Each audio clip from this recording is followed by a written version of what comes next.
Good morning everyone. तो last class में हम लोगों ने पढ़ी थी about self induction. Self induction में क्या देखा था कि अगर सपोज एक कॉइल है,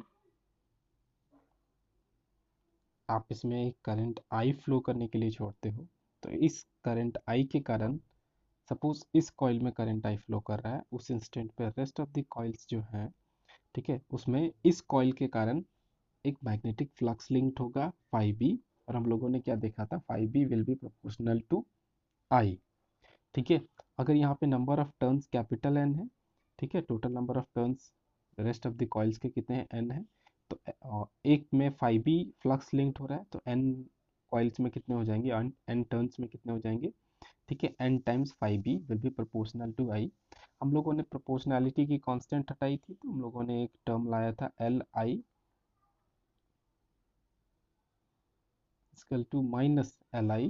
ठीक है, तो एल आई को हम लोगों ने क्या देखा था कि L I is the self inductance. और हम लोगों ने देखा था कि सेल्फ इंडक्टेंस जो है वो हमारा किस बात पे डिपेंड करता है, तो वो हमारा कॉइल पैरामीटर्स पे डिपेंड करता है, like radius of coil, length of coil, turn density of coil, medium of the coil, यानी यहाँ पे जो आप मीडियम फिल करके रखे हो इस मीडियम पे, यानी इन सारी बातों पे हमारा ये सेल्फ इंडक्टेंस काम कर रहा था। और अगर हम लोगों ने क्या देखी कि जब इसको हम लोगों ने स्टडी किया, तो हम लोगों ने हम लोगों को क्या मिला कि जैसा कि हमारा मैकेनिक्स में मोशंस के केस में एम रिप्रेजेंट करने का काम करता है, which is basically the inertia of a body, या फिर the property of a body to opposes its motion. जो भी मोशन किसी बॉडी में हम लोग प्रोड्यूस करने का कोशिश करते हैं, तो जो इनर्शिया, जो उसकी मास होती है, उसमें ये टेंडेंसी होती है उसको अपोज करने की। सिमिलरली जो सेल्फ इंडक्टेंस है, वो इस कॉइल में किसी भी तरह के करंट चेंज को, यानी कि D I with respect to time, या फिर simply I is the function, ठीक है, तो इसमें किसी भी तरह का टाइम वेरिंग करंट अगर फ्लो कर रहा है, टाइम के रिस्पेक्ट में चेंजिंग करंट है, तो वो वैसे करंट्स को, या फिर इस पूरे कॉइल्स में टाइम के रिस्पेक्ट में अगर करंट चेंज हो रही है, या फिर सिर्फ करंट चेंज हो रही है, ठीक है, तो उसको अपोज करने का काम करती है। ये हम लोगों ने सेल्फ इंडक्टेंस में पढ़ा था।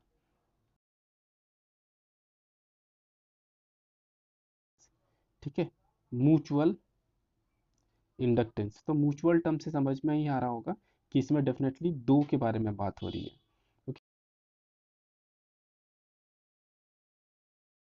म्यूचुअल इंडक्टेंस में हमारा क्या होता है, दो कॉइल्स होते हैं, ठीक है, एक सपोज ये जो ब्लू कलर वाली है उसको कॉइल S2 मान लो, और जो रेड कलर पे है वो कॉइल S1 मान लो।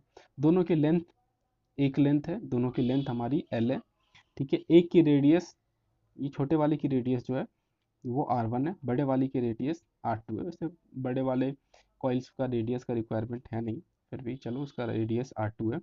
इसकी टर्न डेंसिटी, ठीक है, बड़े वाले कॉइल्स का टर्न डेंसिटी N2 है।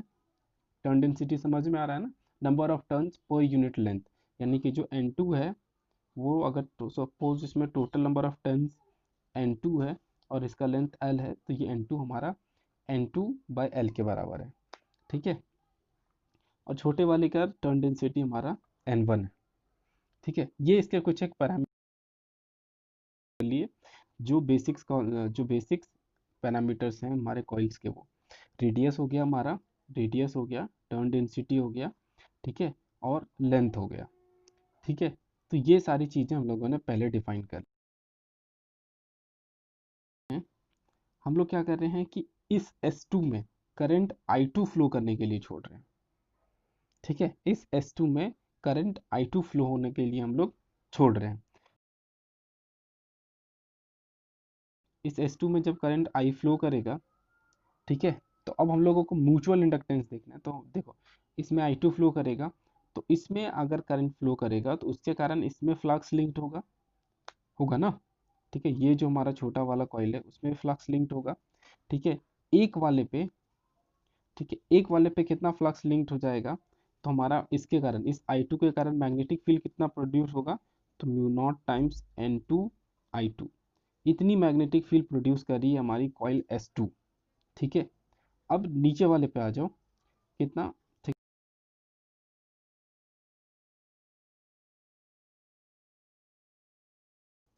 ठीक है। I2 करंट फ्लो करने के लिए छोड़े हम लोग, तो क्या देखेंगे कि N1 जो भी मैग्नेटिक फ्लक्स लिंक्ड है फर्स्ट में, ठीक है, वो प्रोपोर्शनल होगा किसके, सेकंड के, यानी सेकंड का करंट के, ठीक है। तो उसका प्रोपोर्शनैलिटी कांस्टेंट हटाएंगे तो यहाँ पे एक कांस्टेंट आएगा M12, mutual inductance in one with respect to two, यानी फर्स्ट में जो म्यूचुअल इंडक्टेंस हो रहा है किसके प्रेजेंस में, दूसरे के प्रेजेंस।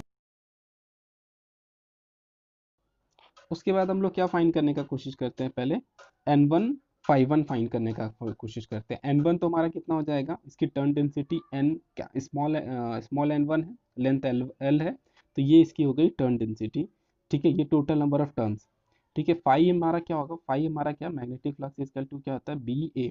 तो यहाँ पे, यहाँ जो फ्लक्स है वो किसके कारण प्रोड्यूस हो रही है, सेकेंड कॉइल के कारण, इसलिए हम लोग यहाँ पे magnetic field due to B two लिख रहे हैं। और एरिया किसका हम लोगों को देखना है, A1 का, तो ठीक है 1 का, तो उसकी रेडियस कितनी है, R1 है, तो उसका एरिया कितना हो जाएगा, सर्कल है तो पाई R1 स्क्वायर, ठीक है, पाई RN स्क्वायर, ठीक है। I2 करंट के कारण मैग्नेटिक फील्ड कितना प्रोड्यूस होगा, mu not times N2I2। Ampere's law एक बार जस्ट चेक कर लेना जा करके वहाँ पे, कि सोलेनोइड्स हैं, सोलेनोइड्स के अंदर जो मैग्नेटिक फील्ड होती है उसकी वैल्यू यूनिफॉर्म होती है और कितने के बराबर होती है, म्यू नॉट टाइम्स N2I2, ठीक है। ये N1 लिख चुके थे हम लोग, ठीक है। हम करते हैं, रीअरेंज करते हैं, तो mu not times N1 N2 pi R1 square L I2, ठीक है, ध्यान देना I2, ठीक है। तो अगर हम लोग इसको कंपेयर करें, इसको, ठीक है, अगर हम लोग इसको इसके साथ कंपेयर करें तो देखो यहाँ पे भी लास्ट में I2 है, यहाँ पे भी लास्ट में I2 है, ठीक है। और ये N1 तो M12 I2 के इक्वल है, तो जो इसके आगे का टर्म्स है, ठीक है, वो इसके बराबर हो जाएगी। और हम लोगों को M12 mu not times N1 N2 pi R n square L, ये हम लोगों की वैल्यू मिल जाएगी, ठीक है। अगर कंपेयर करोगे A और B को, ये हमारा B है और ये हमारा A है। को म्यूचुअल इंडक्टेंस की न्यूमेरिकल वैल्यू मिल गई। यहाँ पे भी देखो म्यूचुअल इंडक्टेंस, देखो म्यू नॉट मीडियम पे डिपेंड कर रहा है, N1 जो फर्स्ट वाली छोटी वाली कॉइल है उसकी टर्न डेंसिटी पे, N2 जो बड़ी वाली कॉइल है सेकेंड कॉइल, उसकी टर्न डेंसिटी पे, पाई R n स्क्वायर जो हमारा एरिया है किसका, छोटे वाले कॉइल्स का, ठीक है। एक कॉइल का कितना एरिया है, पाई R n स्क्वायर, ठीक है। तो N1 × L मल्टीप्लाई कर लिए हम लोगों ने पहले, ताकि total number of turns include हो सके, and L is the length of coil, ठीक है। तो जो म्यूचुअल इंडक्टेंस है वो भी हमारा, जो हमारा कॉइल्स के पैरामीटर्स है उसी पे डिपेंड्स कर रहा है, कि छोटा वाला कॉइल में करंट फ्लो कर रहा है, छोटा वाला करंट में कॉइल में करंट फ्लो कर रहा है, इसमें आप करंट I1 फ्लो करने के लिए छोड़ रहे हो, तो उस सिचुएशन में क्या देखोगे, तो जो भी फ्लक्स लिंक्ड होगा सेकेंड वाले कॉइल में वो प्रोपोर्शनल होगा, किसके बराबर होगा, करंट I1 कौन सी करंट फ्लो कर रही है हमारी, I1 के प्रोपोर्शनल हो जाएगा। तो सिचुएशन में क्या होगा, N2 ठीक है, total number of turns in second कितना है, N2, और एक में फ्लक्स कितना लिंक्स होगा, φ2, ठीक है। तो total number of turns N2 में कितना हो जाएगा, N2 टाइम्स φ2, ठीक है। और प्रोपोर्शनैलिटी का साइन हटाओगे तो M21 mutual inductance of second with respect to 1। और ये फ्लक्स जो सेकेंड में लिंक होने का काम कर रहा है वो किसके कारण हो रहा है, तो फर्स्ट के कारण हो रहा है, फर्स्ट वाले करंट के कारण हो रहा है। N2 φ2 निकालने का काम करेंगे, N2 φ2, N2 N2 will be the N2 small N2 multiplied by L, B1 देखो फाइ हम लोग जानते हैं ना, बी ए, ठीक है, B is the magnetic field, A is the area. तो आप क्या देखोगे कि ये जो छोटी वाली कॉइल है, ये बड़ा वाला जो कॉइल है उसके कितने एरिया पे मैग्नेटिक फ्लक्स है, तो जो जितनी छोटी वाली कॉइल है सिर्फ उतने के ही एरिया पे, ठीक है, ये इतना ही एरिया में इस पूरे कॉइल का कितने में मैग्नेटिक फ्लक्स है या फिर कितने में मैग्नेटिक फील्ड है, तो छोटे वाले का जो एरिया उतना में ही मैग्नेटिक फील्ड है।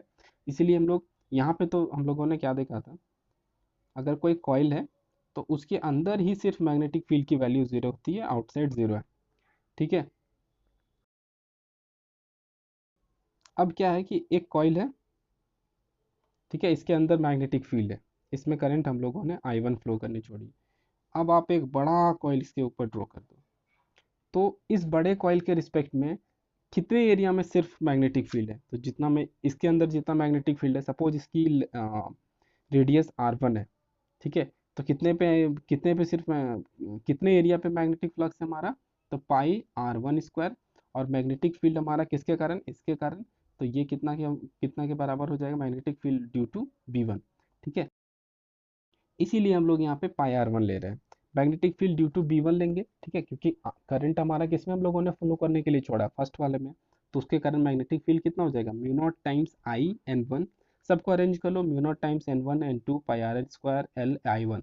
इसी को सेम यहाँ के साथ value mu not times N1 N2 pi R H square L है। ठीक है, तो इक्वेशन 2, इक्वेशन 1,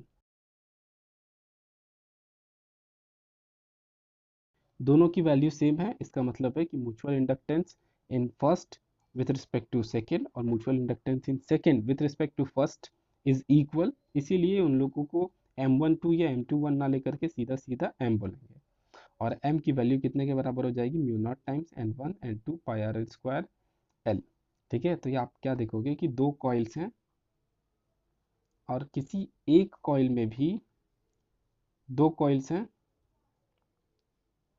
किसी एक कॉइल में भी अगर आप करंट आई फ्लो करने के लिए छोड़ते हो, तो उसमें उस करंट आई के कारण, ठीक है, सेल्फ इंडक्टेंस तो होगा ही, इस कॉइल में सेल्फ इंडक्टेंस तो होगा ही करंट आई फ्लो कराने के कारण, पर अगर इसके अंदर अगर कोई और भी सोलोनाइड हो, अगर अंदर कोई और भी कॉइल हो, तो उस सिचुएशन में उस पे भी करंट इंड्यूस होगी, म्यूचुअल इंडक्टेंस होगा, यानी कि वो उसमें भी करंट इंड्यूस करने का काम करेगी, और जो म्यूचुअल इंडक्टेंस होगी वो आप चाहे फर्स्ट का सेकंड के रिस्पेक्ट में या सेकंड का फर्स्ट के रिस्पेक्ट में निकालोगे, वो कांस्टेंट होगी, और वो कंप्लीटली, ठीक है, जो हमारा कॉइल है उसके पैरामीटर्स पे डिपेंड करेगी, like turn density, mediums, area, length.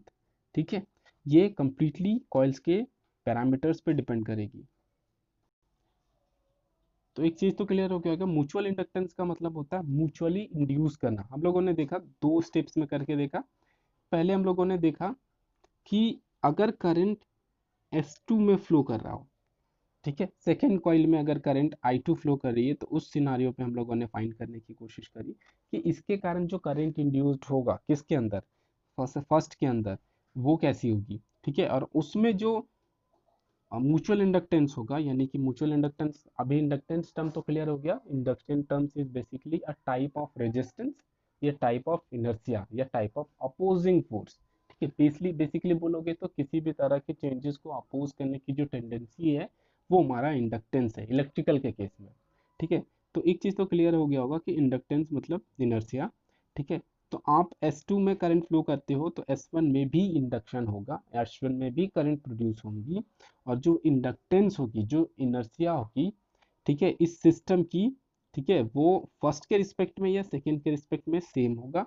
ठीक है, और सिमिलरली हम लोगों ने दूसरे केसेस में क्या किया कि जब करंट को पूरा बदल दिया, इस बार S1 में करंट फ्लो करने के लिए छोड़ा, और S2 में हम लोगों ने म्यूचुअल इंडक्टेंस देखा। तो जब हम लोगों ने S2 में म्यूचुअल इंडक्टेंस देखा, तो वहां पे भी जो म्यूचुअल इंडक्टेंस की जो वैल्यू आ रही थी, वो सेम आ रहा था। ठीक है, तो बेसिकली हम लोगों ने म्यूचुअल इंडक्टेंस में पढ़ना क्या है, बेसिकली हम लोगों ने देखा म्यूचुअल इंडक्टेंस में कि varying current produces current in another body. ठीक है, और another body produces current in the first body, यानी फर्स्ट सेकेंड में करंट प्रोड्यूस कर रहा है, ठीक है, और सेकेंड फर्स्ट में करंट प्रोड्यूस करने का काम कर रहा है, यानी ये एक दूसरे पे म्यूचुअली म्यूचुअली इंड्यूस करने का काम कर रहे हैं, इसीलिए इस पर्टिकुलर प्रोसेस को हम लोग म्यूचुअल इंडक्शन कहते हैं। ठीक है, और जो हमारा इनर्शिया होता है इस सिचुएशंस में, या फिर वो जो टेंडेंसी होती है, ठीक है, जो इस प्रोसेस को या फिर इस इंडक्शन को अपोज करती है उसको हम लोग म्यूचुअल इंडक्टेंस कहते हैं। ओके, आगे नेक्स्ट क्लास में पढ़ते हैं।